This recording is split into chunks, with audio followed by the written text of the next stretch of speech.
ci ginnaaw nga jaar def li ñuy wax accréditation des diplômes. Je suis désolé. Merci beaucoup, monsieur le ministre.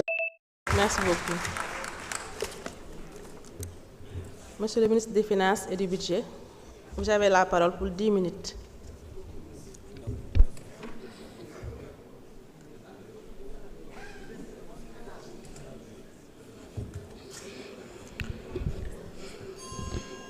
Je vous remercie, Madame la Présidente. Permettez-moi de féliciter le ministre de l'Enseignement supérieur, de la Recherche et de l'Innovation pour sa belle prestation. Saluer les honorables députés pour la pertinence des sujets, des questions qui ont été posées. Naturellement, l'enseignement supérieur est un sujet plus qu'important. Avenir u réew mi moom la ñuy waxtaane, c'est l'enseignement supérieur. boo jëlee éducation jël formation technique professionnelle boole kook enseignement supérieur dëgg-dëgg da ngay gis ne ñu ngi xool suñu ndaw naka la ñuy fexee ba ñu wuutu mag ñi ci anam yu gën a rafet te loolu lu am solo la mooy justifier d'ailleurs les crédits qui ont été alloués à ce département ministériel. gis naa ci préoccupation députés yi et depuis les travaux de commission mooy ne nañu yokkal enseignement supérieur ay ressources am parce que entre 2025 et 2026 le budget du ministère a baissé de 7 milliards 515 millions. C'est vrai, mais c'est aussi faux. C'est vrai parce que si on compare le budget de manière schématique, de manière arithmétique, de l'année 2025 à l'année 2026, en 2025, nous avions 308 milliards. 308 milliards, plus exactement 535 millions, 571 734 francs, alors qu'en 2026, nous sommes à 301 milliards. Mais bon, le périmètre ministère a changé. Parce que tout ce qui est construction, investissement, dañ ko jëlee ci ministère de l'enseignement supérieur à partir de septembre 2026 yóbbu ko au ministère des infrastructures da ngay comprendre que ne donc il n'y a pas eu changement, il n'y a pas eu baisse, au contraire il y a une augmentation de 45 milliards du budget du ministère de l'enseignement. Parce que au titre des ressources intérieures, ces constructions représentent 35 milliards 880 millions de francs CFA, et pour les ressources extérieures nous avons 16 milliards 700 et quelques millions de francs CFA, ce qui fait un total de 52 milliards 500 millions. 52 milliards 500 millions, beaucoup de 301 milliards, vous voyez ce que ça fait 353 milliards 500 millions. Comparé aux 308 milliards, vous retrouvez les 45 milliards d'augmentation du budget.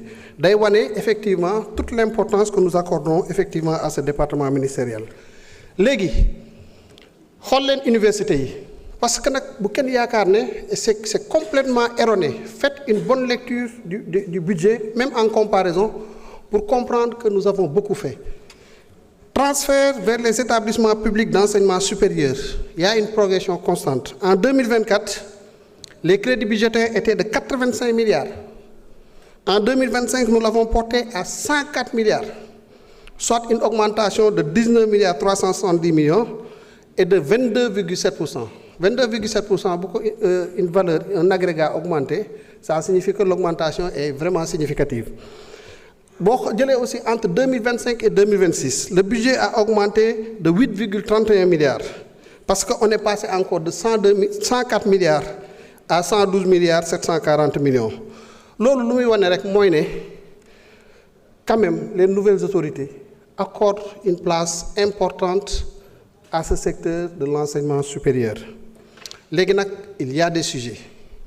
Il y a vraiment des sujets. Et ça, il faut...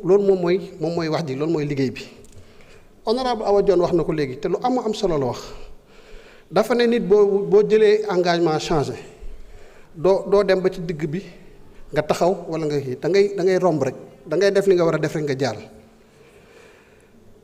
Enseignement supérieur, le modèle n'est pas bon. Il faut qu'on ose se regarder les yeux dans les yeux et puis ñu waxante dëgg. Fan la jëm pour l'essentiel ci social bi sax ministre bi nee na investissement la mais daf ci am lu bari loo xam ne ci ay fay salaire la jëm et ce qu'il faut dire c'est que salaire yooyu ça ne correspond pas souvent à des profils dont les universités ont besoin loolu tamit dëgg la pendant longtemps nos universités et centres des œuvres universitaires et sociales ont été politisées gis nga suñu bëggee avancer ñu ne ñun dañoo ñëw pour liggéey réew mi il faut ñuy jàkkaarloonte di xoolante les yeux dans les yeux wax ne lii baaxul mënut a dem gis nga boo jëlee butéelu bisaab bu 1 litre 500 nga ne da nga ciy def chaque jour nga bëgg a naan sa njaru bisaab da nga ciy def kilo suukar mais ci suukar a ngay mujj ci jabet a ngay mujj yàlla ñu ci yàlla musal te c'est ce que nous sommes en train de faire dama joxe cette forme imagée pour ñu xool loo bëgg suukar war ngaa xool li nga xam ne moom ngay def en terme de dosage lu sa yaram antan parce que finalement ci ay jafe-jafe rek lay mujj yóbbu gis nga l'enseignement supérieur là il faut ñu revoir de manière mais détaillée les dépenses fu muy jëm waxoon naa ko ci commission yi dès les premiers semestres de l'année 2026 en tout cas nous ministère des finances nous prendrons les dispositions pour que ci université yi ak ci centre des œuvres yi ñu xool dépenser xaalis bi fu mu jëm ñu xool ba xam foofu la war a jëm lu fa warta jëm dañ koy jëlaat parce que nag ñun xaalis bi am nañ feneen fu ñu ko def foo xam ne war na amal réew mi njëriñ léegi nag loolu daf may yóbbu ci situation bourse yi nous avons été étudiants man de su ma taxawee fii tey di wax nii c'est grâce à ces allocations là que je percevais loolu lu am solo la mais nag ça ne signifie pas que dañ ko war a defee n'importe comment aussi ce n'est pas l'étudiant qui est en cause c'est tout le système qui est aujourd'hui à revoir parce que boo xoolee xam nga lu xew ministre bi wax na ko sànq ñëpp jàpp nañ ne une année c'est 12 mois janvier février mars avril mai juin juillet août septembre octobre novembre décembre année universitaire dafa am yeneen 4 mois yu ci yokk c'est des bourses supplémentaires c'est le 13e mois les heures supplémentaires qu'on paye aux enseignants personnels chercheurs c'est le 14e mois les charges de fonctionnement supplémentaires c'est le 15e mois et ainsi de suite ba 16e mois yi mat qu'est-ce que ça signifie mais ça signifie que ñi ngi fay loo xam ne jaaduwul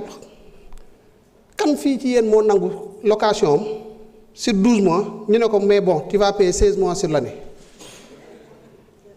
kenn nangu ko quand je parle de fuite budgétaire je fais allusion à ça léegi nag le ministère a un plan pour financer le recrutement d'enseignants chercheurs parce que pour ñun le plus important c'est la stabilisation de l'année universitaire.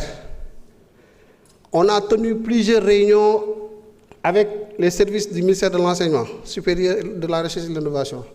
Nous juboo ci ne ñu laaj leen qu'est-ce qu'il vous faut pour stabiliser l'année universitaire. su ko defee bu ñu ko defee on va gagner mais beaucoup on va gagner en salaire en heures supplémentaires en fonctionnement des universités des centres des œuvres universitaires. On va gagner en bourse. On va gagner un ticket de restaurant, on va gagner en électricité, carburant, ainsi de suite, et on va gagner. Pour le faire, donc nous sommes disposés à donner les ressources, étant entendu qu'à moyen terme, ce sera une opération arithmétique à somme nulle, parce que les plus de si nous stabiliser l'année universitaire, nous pouvons rattraper. Lolo moo waral ñu autoriser cette année le recrutement de 500 enseignants-chercheurs avec une enveloppe de 9 milliards. suñ ko defee ren il y a un engagement par contre du ministère de l'enseignement supérieur c'est que cette année ñoom tamit ñu rattraper 1 mois sur les 4 mois supplémentaires yi nga xam ne moom mooy grever l'année universitaire suñ ko defee cette année prochaine ñu def ko dans un horizon de 4 ans nous allons définitivement stabiliser l'enseignement supérieur loolu moom mooy nga xam ne dañ ko war a def nous sommes engagés à accompagner le ministère inchallah par même une convention. Et on espère qu'on arrivera sur nos pieds à l'issue de l'année 2028. Pour le reste, la politique de l'enseignement supérieur waru nekk une politique qui favorise wala buy aboutir à ce qu'on appelle une armée mexicaine. ñëpp nekk ay docteurs ñëpp nekk ay juristes ñëpp nekk ay comptables ñëpp ñiy jàng anglais français allemand c'est bien, c'est important mais réew loolu du ko defar réew loolu du ko defar. Je me rappelle, on disait que à l'époque que Corée bi ñu ñëwee Corée du Sud ambition yi autorités yi tagoon dañ ne fii ak tel nombre d'années dinañ fexe ba àdduna bi ñeenti nit ñoo jël dinañ am benn produit coréen bu ñu yor à chaque fois que tu prends une personne sur 4 di nga fekk mu trouver un produit coréen suñ ko réussir aussi ils sont très proches de réussir cette ambition là parce que ñu yor oto ay Kia Hyundai wala nga am Samsung wala nga am tel autre appareil pour l'essentiel c'est des appareils coréens loolu nag comptabilité du ko may droit du ko. Il nous faut des comptables, il nous faut des économistes, il nous faut mais lu ci nekk il faut un bon dosage. De restaurant wala ay location nangam sangam non pourtant c'est des étudiants comme d'autres suñ mbokku daara yi est-ce que ñu ngi leen di fayal loolu lépp non et pourtant c'est des Sénégalais comme tant d'autres amal njëriñ réew mi nag parce que boo demee Sandaga wala nga dem ci yenn zone économique yi ñoom nga fay fekk. Je vous remercie de votre aimable attention. Merci.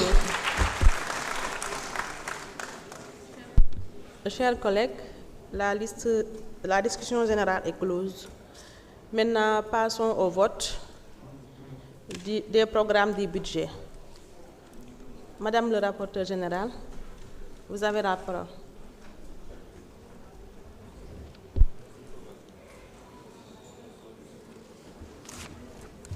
Merci beaucoup, Madame la Présidente. Merci beaucoup.